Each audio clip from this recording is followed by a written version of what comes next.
Hello hi नमस्कार श्रोते हो, मी आरजे कोमल तुमच्या सगळ्यांचं पुन्हा एकदा स्वागत करते. तुम्ही ऐकताय आचार्य 90 FM युअर ओन रेडिओ. आणि नवरात्र उत्सवाला सुरुवात झालेली आहे. आज आहे नवरात्र उत्सवातला दुसरा दिवस आणि ही दुसरी माळ आज आपण अर्पण करत आहोत. नवरात्र उत्सवानिमित्त आपण विशेष कार्यक्रमाचं आयोजन केलेलं आहे आणि त्या विशेष कार्यक्रमाचं नाव आहे शक्ती रूपेण नवदुर्गा. आणि या कार्यक्रमामध्ये आपण खूप ज्या नवदुर्गांचं रूप आहे त्या रूपांची माहिती महती आपण ऐकत आहोत आणि त्यांचा जो काही त्यांच्या ज्या काही पौराणिक कथा आहेत त्या सगळ्या आपण जाणून घेत आहोत. चातुर्मासात येणाऱ्या अश्विन महिन्यातील शुद्ध पक्षात नवरात्र उत्सव साजरा केला जातो. प्रतिपदा ते नवमी अशा 9 दिवसांच्या कालखंडात आदिमायेच्या विविध 9 स्वरूपांचे पूजन, नामस्मरण, उपासना, जप, भजन, कीर्तन केले जातं. अगदी प्राचीन काळापासून नवरात्र उत्सव साजरे करण्याची परंपरा इथे आहे. दुर्गा देवींचे द्वितीय रूप ब्रह्मचारिणी हे देवाला समर्पित आहे आणि याच ब्रह्मचारिणी रूपाची माहिती, महती आणि त्याची पौराणिक कथा सांगण्यासाठी आपल्यासोबत स्टुडिओमध्ये जोडल्या गेलेल्या आहेत उषा मॅडम. उषा मॅम, तुमचं खूप खूप स्वागत आहे आचार्य 90 FM मध्ये. आणि मी तुम्हाला विनंती करते की तुम्ही ब्रह्मचारिणी देवीची माहिती आम्हाला सांगावी आणि सुरुवातीला ब्रह्मचारिणी देवीचं स्वरूप कसं आहे त्याबद्दल आम्हाला सांगावं. कठोर तपाचे आचरण करणारी देवी म्हणून ब्रह्मचारिणी ओळखली जाते. ब्रह्मचारिणी देवीच्या उजव्या हातात माळ, डाव्या हातात कमंडलू आहे. ब्रह्मचारिणी देवीच्या पूजनाने मनुष्याला भक्ती आणि सिद्धी दोन्हीची प्राप्ती होऊ शकते असे सांगितले जाते. हजारो वर्षे अत्यंत कठोर तपाचरण केल्यामुळे दुर्गा देवीच्या या स्वरूपाला ब्रह्मचारिणी असे नाव पडले. देवीने कठोर तपाचरणाने महादेव शिवशंकराला प्रसन्न करून घेतले. ब्रह्मचारिणी देवीच्या शुभाशीर्वादामुळे तप, जप, ज्ञान, वैराग्य, त्याग, संयम आणि धैर्य प्राप्त होते असे सांगितले जाते. सूर्योदयापूर्वी उठून नित्यकर्म आटोपल्यानंतर ब्रह्मचारिणी देवीचे षोडशोपचार पूजन करावे. ब्रह्मचारिणी देवीला दूध किंवा दुधापासून तयार करण्यात आलेल्या मिठाईचा नैवेद्य दाखवावा असे म्हटले जाते. तसेच पूजनानंतर यथाशक्ती यथासंभव देवीचा मंत्र जप करावा असे सांगितले जाते. ब्रह्मचारिणी देवीचा मंत्र पुढील प्रमाणे आहे. या देवी सर्वभूतेषु मा ब्रह्मचारिणी रूपेण संस्थिता. नमस्तस्ये नमस्तस्ये नमस्तस्ये नमो नमः. दधाना करमध्याभ्याम अक्षमाला कमंडलू. देवी प्रसीदतु मयि ब्रह्मचारिण्यनुत्तमा. ब्रह्मचारिणी देवीने तप करताना अन्न पाण्याचाही त्याग करून निर्जळी तपाचरण केले. सर्व देवतांनी आणि ऋषी मुनींनी देवीला महादेव शिवशंकर पती म्हणून प्राप्त होण्याचे वरदान दिले. ब्रह्मचारिणी देवीच्या पूजनाने सुख, शांतता, समृद्धता आणि धर्म प्राप्त होते. विवाहात येणाऱ्या समस्या, अडचणी दूर होतात अशी मान्यता असल्याचे सांगितले जाते. ब्रह्मचारिणी देवीला केवळ साखर आणि मिश्रीचा नैवेद्य दाखवला तरी देवी प्रसन्न होते असे म्हटले जाते. एकाग्र चित्ताने केलेल्या पूजनामुळे तणाव, चिंता दूर होऊन प्रसन्नता, निष्ठा, आत्मविश्वास आणि ऊर्जेचा विकास होतो. यश व प्रगतीचे मार्ग प्रशस्त होतात असे सांगितले जाते. येस, आणि खरंच तुम्ही खूप अतिशय सुंदर माहिती सांगितली. म्हणजे देवीचं स्वरूप कसं आहे आणि या सगळ्या गोष्टींची माहिती तुम्ही आज इथे सांगितलीत. ब्रह्मचारिणी देवीची पूजा कशा पद्धतीने केली जाते तीही सांगितलीत. मी आता उषा मॅम तुम्हाला विनंती करते की जी पौराणिक कथा आहे, जन्मकथा, तर तीही आमच्या सर्व श्रोत्यांना आणि प्रेक्षकांना तुम्ही सांगावी. ब्रह्मचारिणी देवी तिच्या पूर्वीच्या जन्मी हिमालयाच्या घरी कन्या म्हणून जन्माला आली होती. नारदाच्या उपदेशाने शंकराला पती म्हणून प्राप्त करण्यासाठी तिने अत्यंत कठोर तपश्चर्या केली होती. या कठीण तपश्चर्येमुळे तिला तपश्चरिणी म्हणजेच ब्रह्मचारिणी असे नाव पडले. आख्यायिकेनुसार तिने 1000 वर्षे फक्त कंदमुळं आणि फळं खाल्ली होती. अनेक दिवस कडक उपवास करून बेलाच्या झाडाखाली तिने तपश्चर्या केली. देवीने पाऊस आणि सूर्यप्रकाशाचा भयंकर त्रास सहन केला. तपश्चर्येनंतर तिने जमिनीवर पडलेली फक्त पाने खाऊन 1000 वर्षे भगवान शंकराची पूजा केली. त्यामुळे देवीचे एक नाव अर्पण असंही घडलं. अनेक हजार वर्षाच्या या कठोर तपश्चर्येमुळे ब्रह्मचारिणी देवीचे शरीर अत्यंत अशक्त झाले. तिची अवस्था पाहून तिची माता मेना खूप दुःखी झाली आणि तिला या कठीण तपश्चर्येपासून परावृत्त करण्यासाठी उमा हाक मारली. तेव्हापासून ब्रह्मचारिणी देवीचे एक नाव उमा असेही पडले. त्यांच्या तपश्चर्येमुळे तिन्ही लोकांमध्ये हाहाकार माजला. देवता आणि ऋषी हे सर्व देवी ब्रह्मचारिणीच्या तपस्यांचे कौतुक करू लागले आणि तिचे अभूतपूर्व पुण्य म्हणून वर्णन करू लागले. शेवटी आकाशवाणीद्वारे पितामह ब्रह्माजी तिला उद्देशून प्रसन्न स्वरात म्हणाले, हे देवी, आजपर्यंत तू जितकी कठोर तपश्चर्या केली आहेस तितकी कोणीही केली नाही. तुमच्या या तपश्चर्येचे सर्वत्र कौतुक होत आहे. तुमच्या सर्व मनोकामना पूर्ण होतील. भगवान शंकर तुम्हाला पती रूपात नक्कीच प्राप्त करतील. आता तू तपस्या सोडून घरी परत जा. लवकरच तुझे वडील तुला बोलवायला येत आहेत. अशी आकाशवाणी झाली. अशी आकाशवाणी झाली. येस. आणि मला असं वाटतंय त्यानंतर ब्रह्मचारिणी देवी किंवा तिची जी काही पौराणिक कथा होती आता ती खूप सुंदर पद्धतीने इथे मांडलीत. मला असं वाटतं ब्रह्मचारिणी देवीची जी अनेक नावं आहेत तीही नावं आपल्याला यामुळे ज्ञात झाली असं मी म्हणेन. कारण कसं आपण नवरात्र उत्सव हा खूप चांगल्या पद्धतीने अगदी छान आनंदात साजरा करत असतो. पण हा नवरात्र उत्सव साजरा करत असताना त्या नवदुर्गा कोणत्या आहेत, त्या नवदुर्गांची पूजा कशी करायची किंवा त्यांना वंदन कसं करायचं, या सगळ्यांची माहिती आपण या विशेष पॉडकास्टमधून आपल्याला देत आहोत. आणि उषा मॅडम, तुम्ही खरंच खूप सुंदर अशी माहिती आज इथे ब्रह्मचारिणी देवीची सांगितलीत आणि यासाठी तुम्ही आज आमच्या स्टुडिओमध्ये आमच्यासोबत जोडला गेलात, आचार्य 90 FMचा एक भाग झालात, तर त्यामुळे मी सुद्धा तुमची खूप खूप आभारी आहे. धन्यवाद. मला इथे बोलल्याबद्दल आचार्य 90 FMचे खूप खूप धन्यवाद. आणि नक्कीच श्रोते हो, आपण जो एक नवीन उपक्रम राबवतोय आचार्य 90 FMच्या माध्यमातून, शक्ती रूपेणे नवदुर्गा. आज खरं तर दुसरा दिवस आहे आणि आजचा रंग आहे तो म्हणजे पांढरा सफेद रंग, जो शांततेचं प्रतीक आहे. आणि तुम्ही सुद्धा ह्याच रंगाचे सुंदर सुंदर वस्त्र परिधान केले असतील, त्यात काही शंकाच नाही. अर्थात हा व्हिडिओ बघितल्यानंतर तुम्हाला सुद्धा कळेल की आरचे कोमल आणि आपल्या आजच्या पाहुण्या उषा मॅम यांनी कशा छान पद्धतीने पांढऱ्या रंगांच्या साड्या नेसलेल्या आहेत.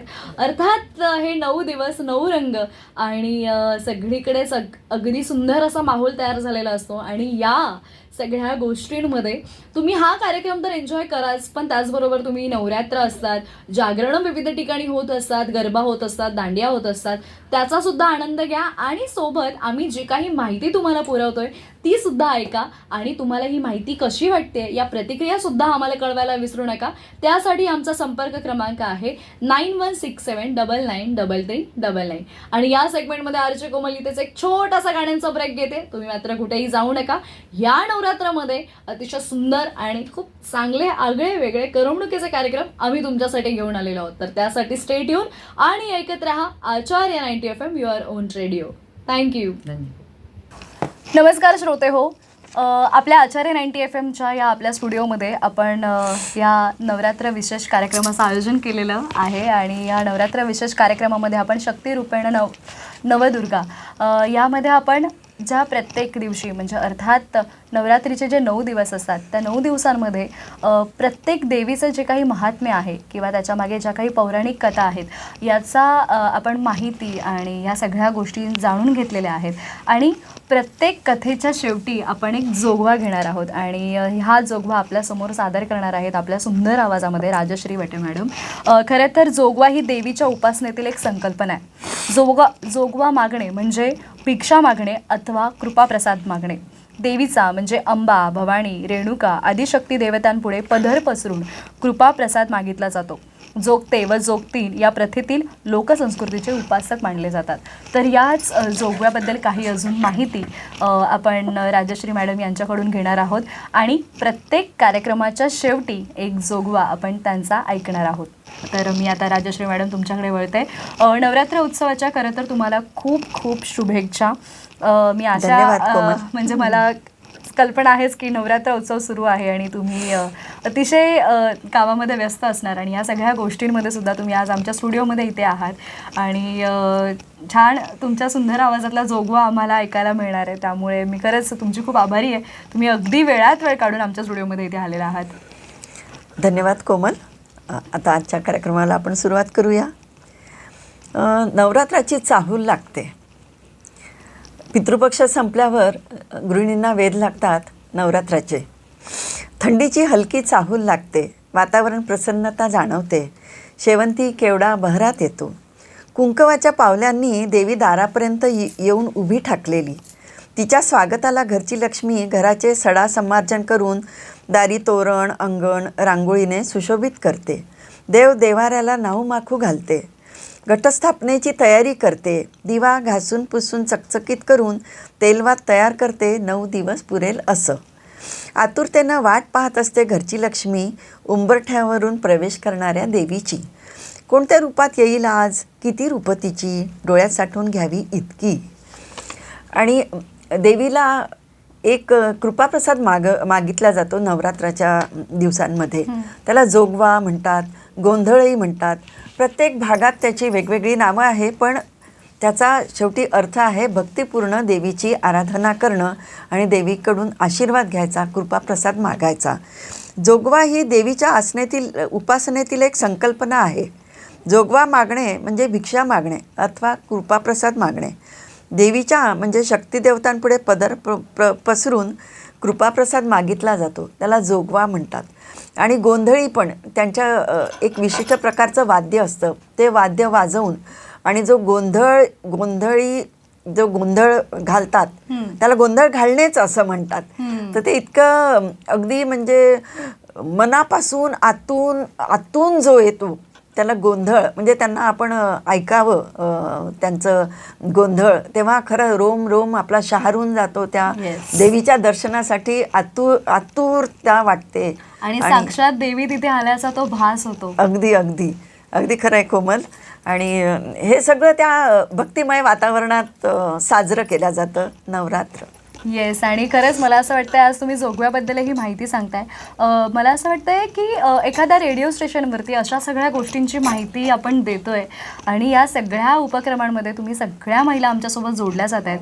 खरंच खूप वेगळं आहे, एक नाविन्यपूर्ण आहे. आम्हाला बऱ्याच गोष्टी शिकायला सुद्धा मिळत आहेत. आणि मला असं वाटतं आत्ताची जी पिढी आहे त्या सगळ्या पिढींना जोगवा म्हणजे काय किंवा तो कसा सादर केला जातो, कसा गायला जातो, या सगळ्यांविषयीची माहिती मला असं वाटतं आपण देतो आहे. आणि मी पुन्हा एकदा तुमची आभारी आहे. खरंच तुम्ही आम्हाला प्रत्येक कार्यक्रमाच्या दिवशी जे काही आपण जोगवे इथे सादर करणार आहोत. आणि मला आशा आहे की आमच्या आचार्य 90 FMच्या सर्व श्रोत्यांना आणि सर्व प्रेक्षकांना सुद्धा ही जी संकल्पना आहे ही खूप आवडली असेलच. तर आता कुठल्याही क्षणाचा विलंब न करता आपण वळूयात जोगव्याकडे. मी राजश्री ताई यांना विनंती करते की त्यांनी आता जोगवा आपल्यासमोर सादर करावा. देवीपुढे सादर करते आहे पहिला जोगवा. सावर सावर अंबाबाई पैठणीचा घोळ ग. सावर सावर अंबाबाई पैठणीचा घोळ ग. पैठणीचा घोळ ग, अंबा माता खेळ ग. पैठणीचा घोळ ग, अंबा माता खेळ ग. सावर सावर अंबाबाई पैठणीचा घोळ ग. शंकराशी सारी पाट अंबा माता खेळ ग.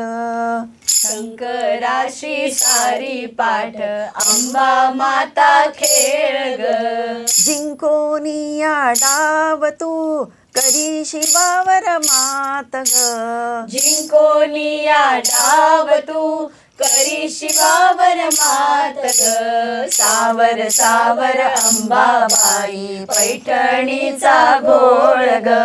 सावर सावर अंबाबाई पैठणीचा घोळ ग. गोरी गोरी काया तुझी पायी पैंजण चाळ ग. गोरी गोरी काया तुझी पायी पैंजण चाळ ग. पायी पैंजण चाळ ग, अंबा माता खेळ ग. पायी पैंजण चाळ ग, अंबा माता खेळ ग. सावर सावर अंबाबाई पैठणीचा घोळ ग. सावर सावर अंबाबाई पैठणीचा घोळ ग. भुजंग वेणीवरी माळलं केवड्याचं पान ग. भुजंग वेणीवरी माळलं केवड्याचं पान ग. केवड्याचं केवड्याचं पान ग अंबा माता माळ ग केवड्याचं पान ग अंबा माता माळ ग सावर सावर अंबाबाई पैठणीचा गोळ ग सावर सावर अंबाबाई पैठणीचा गोळ ग चंदनाचा पाट तुझला सोनियाचं ताट ग चंदनाचा पाट तुझला सोनियाचं ताट ग पक्वान्नाचा थाट ग अंबा माता जेव ग पक्वान्नाचा थाट ग अंबा माता जेव ग सावर सावर अंबाबाई पैठणीचा गोळ ग सावर सावर अंबाबाई पैठणीचा गोळ ग सोनियाचे पायी पैंजण हिरे जडविले त्यात ग सोनियाचे पायी पैंजण हिरे जडविले त्यात ग रमते मन ग त्याच पाऊली प्रणिपाता शिर झुकले ग रमते मन ग त्याच पाऊली प्रणिपाता शिर झुकले ग सावर सावर अंबाबाई पैठणीचा गोळ ग सावर सावर अंबाबाई पैठणीचा गोळ ग पैठणीचा गोळ ग अंबा माता खेळ ग पैठणीचा गोळ ग अंबा माता खेळ ग सावर सावर अंबाबाई पैठणीचा गोळ ग सावर सावर अंबाबाई पैठणीचा गोळ ग वा, क्या बात आहे. खरंच खऱ्या अर्थाने ह्या आजच्या कार्यक्रमाची सांगत आहे राजश्री मॅडम यांच्या आवाजामध्ये झालेली आहे आणि खरंच तुमचे खूप खूप आभारी आहे मी, जी कार्यक्रमाची सांगता तुम्ही इतक्या सुंदर पद्धतीने केलीत. आणि पुन्हा एकदा तुम्हाला सगळ्यांना नवरात्र उत्सवाच्या खूप खूप शुभेच्छा. धन्यवाद कोमल. येस, तर श्रोते हो, या सेगमेंटमध्ये आरजे कोमल इथेच तुमची रजा घेते. तुम्ही मात्र कुठेही जाऊ नका, ऐकत रहा आचार्य 90 FM your on radio. Thank you.